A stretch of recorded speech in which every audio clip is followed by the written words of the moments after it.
नमस्कार दोस्तों, किस्सा गोई में आपका स्वागत है।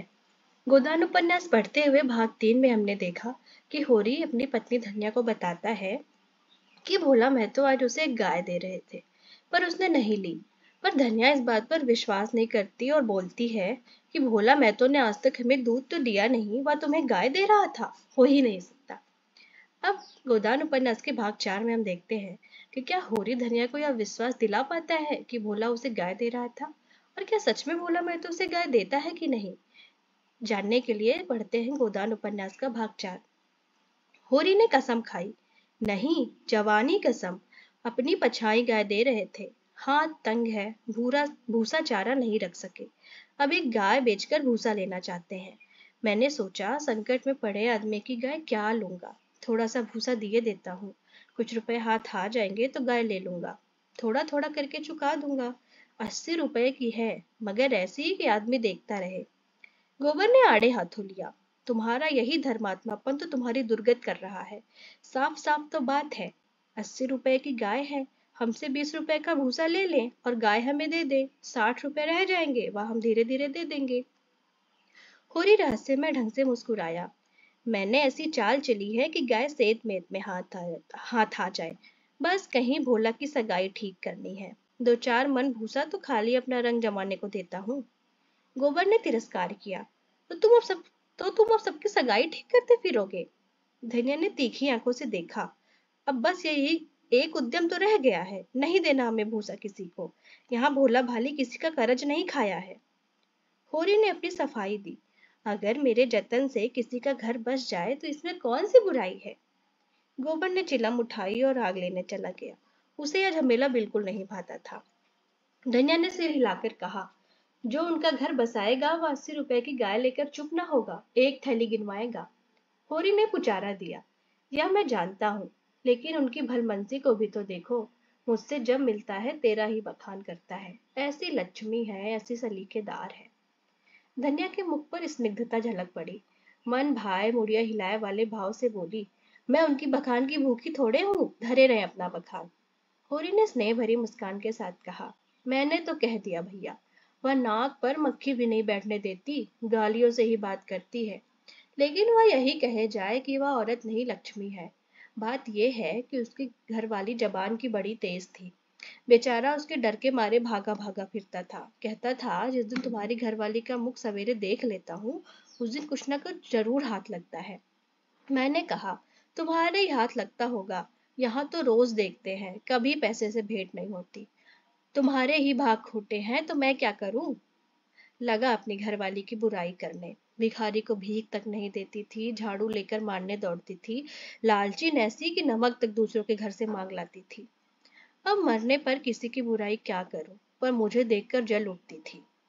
भोला बड़ा गमखोर था कि उसके साथ निबाह कर दिया, दूसरा होता तो जहर खाकर मर जाता। मुझसे 10-12 साल बड़े ही होंगे भोला भैया, पर राम राम पहले वही करते हैं। तो क्या कहते थे, जिस दिन तुम्हारी घरवाली का मुंह देख लेता हूँ तो क्या होता है। उस दिन भगवान कहीं ना कहीं से कुछ भेज देते हैं। बहुएं भी तो वैसी ही चटोरी नाई हैं, अब की सबों ने 2 रुपए के खरबूजे उधार खा डाले, उधार मिल जाए फिर इन्हें चिंता नहीं होती कि देना पड़ेगा या नहीं। अरे भोला रोते काहे को हैं। गोबर आकर बोला, भोला दादा आ पहुंचे, मन दो मन भूसा है वह उन्हें दे दो, फिर उनकी सगाई ढूंढने निकलो। धनिया ने समझाया, आदमी द्वार पर बैठा है, उनके लिए खाट वाट तो डाल नहीं दी, ऊपर से लगे भुनभुनाने, कुछ तो भलवंसी सीखो। कलसा ले आओ, पानी भर कर रख दो, हाथ मुंह धो लें, कुछ रस पानी पिला दो। मुसीबत में ही आदमी दूसरों के सामने हाथ फैलाता है। होरी बोला, रस बस का काम नहीं है, कोई पाहुने नहीं है। धनिया बिगड़ी, तो पाहुने और कैसे होते हैं, रोज रोज तो तुम्हारे द्वार पर आते नहीं हैं, इतनी दूर से धूप घाम में आए हैं, प्यास तो लगी ही होगी। रुपया देख, डब्बे में तमाकू है कि नहीं, गोबर के मारे काहे को बची होगी, दौड़कर 1 पैसे का तमाकू सहुआइन की दुकान से ले आ। भोला की आज जितनी खातिर हुई उतनी कभी ना हुई होगी। गोबर ने खाद डाल दी, सोना रस घोल लाई, रूपा तमाकू भर लाई। धनिया द्वार पर किवाड़ की आड़ में खड़ी अपने कानों से अपना बखान सुनने के लिए अधीर हो रही थी। भोला ने चिलम हाथ में लेकर कहा, अच्छी घरनी घर में आ जाए तो समझ लो लक्ष्मी आ गई, वही जानती है छोटे बड़ों का आदर सत्कार कैसे करना चाहिए। धनिया के हृदय में उल्लास का कंपन हो रहा था, चिंता, निराशा और अभाव से आहत आत्मा इन शब्दों में एक कोमल शीतल स्पर्श का अनुभव कर रही थी।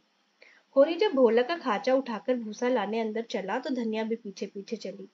होरी ने कहा, जाने कहाँ से इतना बड़ा खाचा मिल गया, किसी भड़बूजे से मांग लिया होगा। मन भर से कम में ना भरेगा, 2 खांचे भी दिए तो 2 मन निकल जाएंगे। धन्या फूली हुई थी, मलामत की आंखों से देखती हुई बोली, या तो किसी को न्योता ना दो और 2 तो भरपेट खिलाओ। तुम्हारे पास फूल पत्र लेने थोड़े ही आए हैं कि चंगेरी लेकर आते। देते ही हो तो 3 खांचे दे दो। भला आदमी लड़कों को क्यों नहीं लाया, अकेले कहाँ तक ढोएगा, जान निकल जाएगी। 3 खांचे दिए, 3 खांचे तो मुझसे ना दिए जाएंगे। तब क्या 1 खांचा देकर टालोगे? गोबर से कह दो अपना खांचा भरकर उनके साथ चला जाए। गोबर ऊख गोड़ने जा रहा है, एक दिन ऊख ना गोड़ेगा तो ऊख सूख ना जाएगी। यह तो उनका काम था ना कि किसी को अपने साथ ले आते। भगवान के दिए 2 बेटे हैं, ना होंगे घर पर, दूध लेकर बाजार गए होंगे। यह तो अच्छी दिल लगी है कि अपना माल भी दो और उसे घर तक पहुंचा भी दो। लाद दे लदा दे, लादने वाला साथ कर दे। अच्छा भाई, कोई मत जाए, मैं चली जाऊंगी। बड़ों की सेवा करने में कोई लाज नहीं है। और अगर 3 खांचे उन्हें दे दें तो अपने बैल क्या खाएंगे? या सब तो न्योता देने से पहले ही सोचना था ना। ना हो तुम और गोबर दोनों चले जाओ। मुरव्वत मुरव्वत की तरह दी जाती है, अपना घर उठाकर नहीं दे दिया जाता। अभी जमींदार का प्यादा आ जाए तो अपना सिर भूसा लाद कर पहुंचाओगे तुम, तुम्हारा लड़का लड़की सब। और वहां शायद 2 मन लकड़ी भी फाड़नी पड़ जाए। जमींदार की बात और है। हाँ, वह डंडे के जोर पर काम लेता है ना। उसके खेत नहीं जोतते? खेत जोतते हैं तो लगान नहीं देते। अच्छा भाई, जान न खा, हम दोनों चले जाएंगे। कहाँ से मैंने इसे भूसा देने को कह दिया। या तो चलेगी नहीं, या चलेगी तो दौड़ने लगेगी। तीनों खांचे भूसे से भर दिए गए। गोबर उड़ रहा था। उससे अपने बाप के व्यवहार में जरा भी विश्वास न था। वह समझता था या जहाँ जाते हैं वहीं कुछ न कुछ घर से खो आते हैं। धनिया प्रसन्न थी। रहा होरी, वह धर्म स्वार्थ के बीच में डूब उतरा रहा था। होरी और गोबर मिलकर एक खांचा बाहर लाए। भोला ने तुरंत अपने अंगोछे का बीड़ा बनाकर सिर पर रखते हुए कहा, मैं इसे रखकर अभी भागा आता हूँ, एक खांचा और लूंगा। होरी बोला, एक नहीं, अभी 2 धरे हैं और तुम्हें आना ना पड़ेगा। मैं और गोबर एक एक खांचा लेकर तुम्हारे साथ ही चलते हैं। भोला स्तंभित हो गया। होरी उसे अपना भाई नहीं बल्कि उससे भी अधिक निकट जान पड़ा। उसे अपने भीतर एक ऐसी तृप्ति का अनुभव हुआ जिसने मानो हरा कर दिया। तीनों भूसा लेकर चले तो राह में बातें होने लगी। भोला ने पूछा, दशहरा आ रहा है, मालिक के द्वार पर तो बड़ी धूमधाम होगी। हाँ, तंबू समियाना गड़ गया है। अब की लीला में मैं भी काम करूंगा। राय साहब ने कहा है तुम्हें राजा जनक का माली बनना पड़ेगा। मालिक तुमसे बहुत खुश है। उनकी दया है। एक क्षण के बाद भोला ने फिर पूछा, सगुन के लिए भी तो कुछ रुपए का जुगाड़ करना पड़ेगा। माली बन जाने से तो गला नहीं छूटेगा। होरी ने मुंह का पसीना पोंछ कर कहा, उसी की तो चिंता मारे डालती है दादा। अनाज तो सबका सब खलिहान में ही तुल गया। जमींदार ने अपना लिया, महाजन ने अपना लिया। मेरे लिए 5 सेर अनाज बच रहा। यह भूसा तो मैंने रातों रात ढोकर छिपा दिया था, नहीं तो तिनका भी ना बचता। जमींदार तो एक ही है, मगर महाजन 3-3 है। सहुआइन अलग और मंगरू अलग और दाता दीन पंडित अलग। किसी का ब्याज भी पूरा ना चुका। जमींदार के भी आधे रुपए बाकी पड़ गए। सहुआइन से फिर उधार लिए तो काम चला। सब तरह किफायत करके देख लिया भैया, कुछ नहीं होता। हमारा जन्म इसीलिए हुआ है कि अपना रक्त बहाएं और बड़ों का घर भरें। मूल का दुगना सूद भर चुका, पर मूल ज्यों का त्यों सिर पर सवार है। लोग कहते हैं सर्दी में गर्मी में तीरथ बरत में हाथ बांध कर खर्च करो, मुदा रास्ता कोई नहीं दिखाता। राय साहब ने बेटे के ब्याह में 20,000 लुटा दिए, उनसे कोई कुछ नहीं कहता। मंगरू ने अपने बाप की क्रियाक्रम में 5,000 लगाए, उनसे कोई नहीं पूछता। वैसे ही मर्जात तो सबकी है। भोला ने करुण भाव से कहा, बड़े आदमियों की बराबरी तुम कैसे कर सकते हो भाई?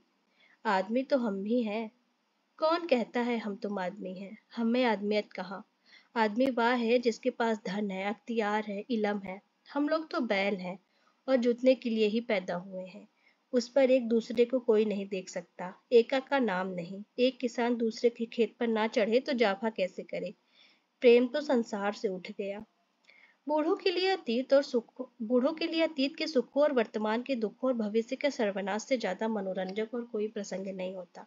दोनों मित्र अपने अपने दुखड़े रोते रहे।